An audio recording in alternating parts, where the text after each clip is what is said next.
sing, but I can't speak. I'm paralyzed when you're next to me, running on dreams, 'cause I can't see how this could be reality.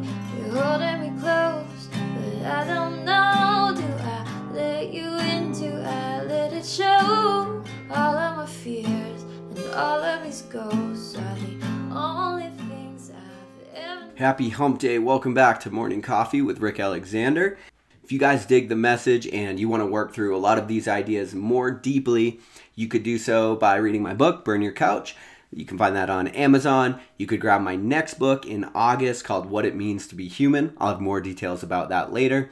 And then lastly, you can enroll in the Clarity Academy. So I'm still figuring out the next portion of the Clarity Academy. We've run 3 cohorts so far. We will have an immersive experience, which is going to essentially allow you to come together with other people and figure out what your life's really about, what you want it to mean, and just develop a level of self-awareness that's quite honestly not taught in our schools today. The whole point of that course is to teach you how to think, never to tell you what to do.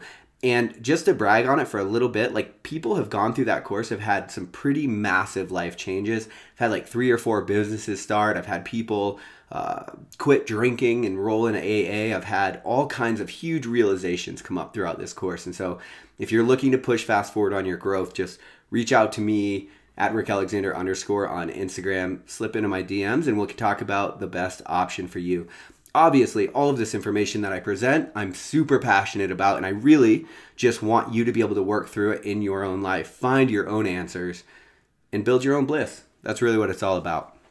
One of the things that I've realized is a lot of people are enrolling in the Clarity Academy because they're looking for a major life transition, or so they're like looking to make one, or they have made one and they're feeling kind of lost.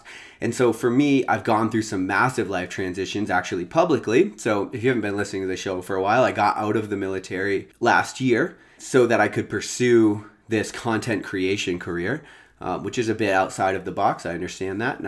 Not everybody has the appetite for risk that I do. But one of the things that I've realized is that I have some ideas on finding identity through change, and it's one of the things that I speak on.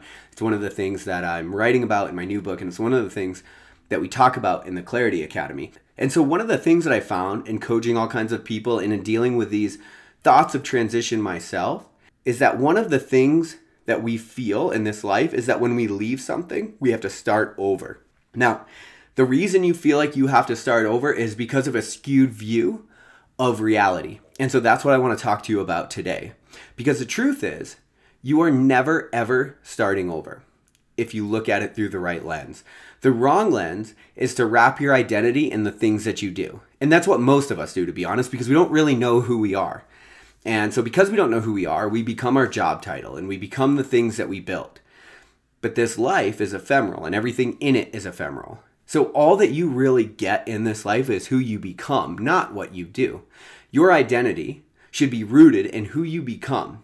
Because the truth is, you are the same you that transforms and evolves throughout the course of your life. And so to wrap your identity in something that you've built, like a job title or a relationship or something like that, is to set you up for failure. 1, because it gives you limited options for pivoting, because you feel like I can't leave this thing that's holding my identity. And then 2, because who you are is so much more than what you do. And look, because everything is ephemeral, everything is a sandcastle in this life. The tides of time are going to wash that sandcastle away no matter how much you love it or how much you've built it or how big you've built it.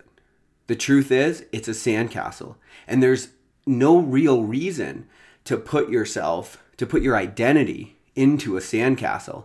It's irresponsible, and you got to treat your psyche better than that, because once you lose that thing, no matter how much you identify with it, no matter how much it might feel like your calling, if you cling to it and you root your entire identity on it, you are setting yourself up for failure. You're also setting yourself up for a limited existence because, again, you won't feel like you have the ability to pivot.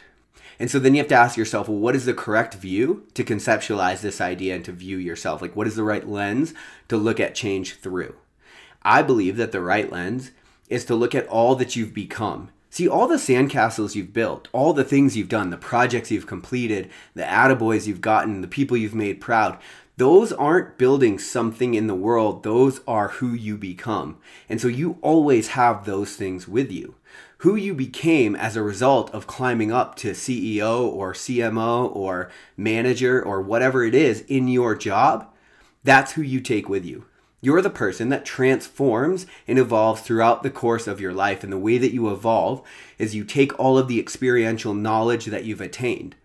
And so if you're feeling like it's time for a pivot, or if you're feeling like there's a good opportunity over there, but you're too afraid to leave based on the, let's say, quote unquote, resume that you've built and the things that you've done and the boxes that you've checked, you're looking at this entire thing wrong, because you never lose who you become and you always lose what you've done or what you've built.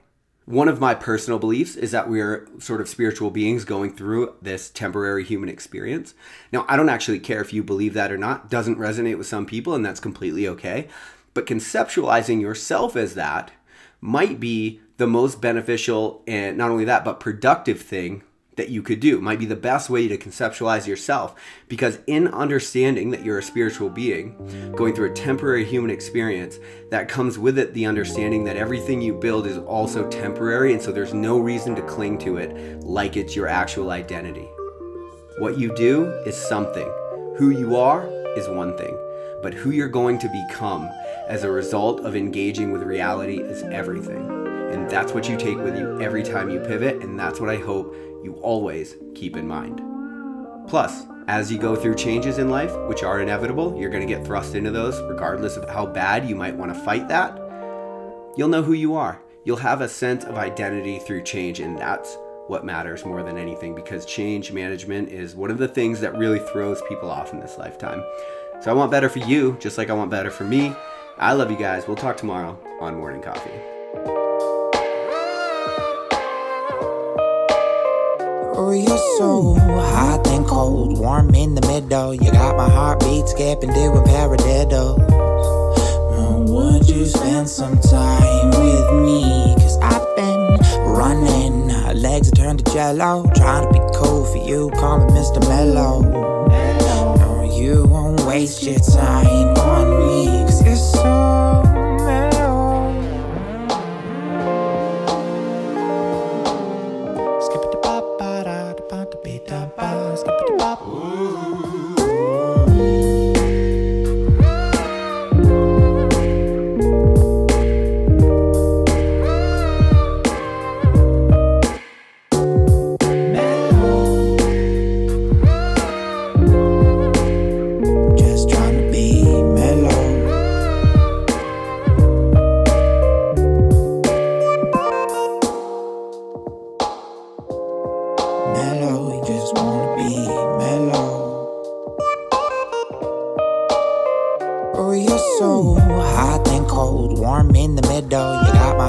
skipping, doing paradiddles. Would you spend some time with me? Running, legs are turned to jello. Trying to be cool for you, call me Mr. Mellow. No, you won't waste your time on me.